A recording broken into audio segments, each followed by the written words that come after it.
యావత్ భారతదేశంలో ఒక చర్చనీయమైనటువంటి అంశం ఏంటంటే ఉత్తర భారతదేశము దక్షిణ భారతదేశం అనేటువంటి ఒక చర్చనీయ అంశము.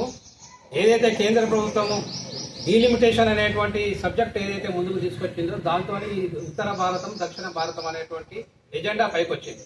దీని మీద తమిళనాడు ముఖ్యమంత్రి గారు స్టాలిన్ గారు, మన తెలంగాణ ముఖ్యమంత్రి రేవంత్ రెడ్డి గారిని, అదేవిధంగా టీఆర్ఎస్ పార్టీ నాయకుడు కేటీఆర్ గారిని, అదేవిధంగా మన కర్ణాటక ముఖ్యమంత్రి గారిని, ప్లస్ కేరళ పినరయి విజయన్ గారిని ముఖ్యమంత్రి గారిని, ఈ 5 రాష్ట్రాలకు సంబంధించినటువంటి ముఖ్యమంత్రులను నాయకులను చెన్నై లోపల ఒక సమావేశం జరిగింది.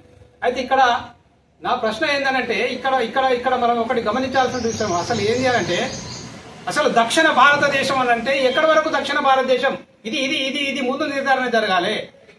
ప్రాచీన కాలం లోపల వింధ్యా పర్వతాలకు కింద ఉన్నటువంటిది మొత్తం కూడా భారతదేశము, దక్షిణ భారతదేశము అంటే లేకుంటే జాగ్రఫికల్ గా చూసినా, లేకుంటే కులమానం ప్రకారంగా డైమెన్స్ ప్రకారంగా చూసినా, లేకపోతే ఈక్వేటర్ ప్రకారంగా చూసినా దక్షిణ భారతదేశం ఎక్కడ వరకు వస్తుంది అంటే భోపాల్ కింది నుంచి దక్షిణ భారతదేశం ప్రారంభమవుతుంది. 100% మహారాష్ట్ర రాష్ట్రం 100% దక్షిణ భారతదేశంలో ఉంటుంది. తెలంగాణకు కర్ణాటకకు ఆనుకొని పక్కన ఉంటుంది, మన ఉత్తరాన లేదది. So total Maharashtra state is in south India. అదేవిధంగా part of Madhya Pradesh, 60% of Chhattisgarh, 60% of Orissa, ఇదంతా కూడా దక్షిణ భారతదేశంలోకి వస్తుంది. అంటే ఒక విధంగా చెప్పాలంటే ఒరిస్సా రాష్ట్రం, ఛత్తీస్గఢ్, పార్ట్ ఆఫ్ మధ్యప్రదేశ్, 100% మహారాష్ట్ర, తెలంగాణ, ఆంధ్రప్రదేశ్, కర్ణాటక, కేరళ, తమిళనాడు, ఇది దక్షిణ భారతదేశం. ఓ దక్షిణ భారతదేశం నాయకులారా, హైదరాబాద్ లో కూర్చుండి మాట్లాడుతున్నటువంటి దక్షిణ భారతం అని చెప్పని మాట్లాడుతున్నటువంటి ఓ ప్రొఫెసర్లారా, ఓ మేధావులారా, దక్షిణ భారతదేశం అంటే ఇది. దాన్ని నిర్ధారణ చేయండి. ముందుగాల మహారాష్ట్రను పిలవండి, ఛత్తీస్గఢ్ని పిలవండి, ఒడిశాను పిలవండి. ఎప్పుడైతే ఈ లైన్ తీసుకోకపోతే మనం ఫెయిల్ అవుతామని నేను చెప్తా ఉన్నాను. కాబట్టి ముందు దక్షిణ భారతదేశం అనేటువంటి నిర్ధారణ జరగాలి.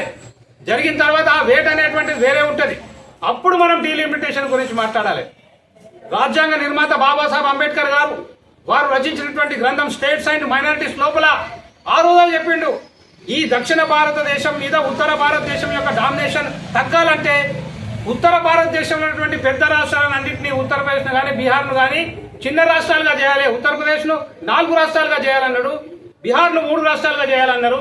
సో ఈ డిస్కషన్ అనేటువంటిది ఎప్పటి నుంచో ఉంది. రాజ్యాంగ నిర్మాత డాక్టర్ అంబేద్కర్ గారు కూడా చెప్పారు. కాబట్టి నేను ఒకటే కోరుతున్నా, ప్రొఫెసర్లను, మేధావులను, న్యాయవాదులను, జడ్జిలను, ముఖ్యమంత్రులను, పార్టీల అధినాయకులను, దక్షిణ భారతదేశం అంటే ఇప్పుడు నేను చెప్పినటువంటి రాష్ట్రాలన్నింటినీ కూడా వచ్చే మీటింగ్ లోపల పిలవాలి.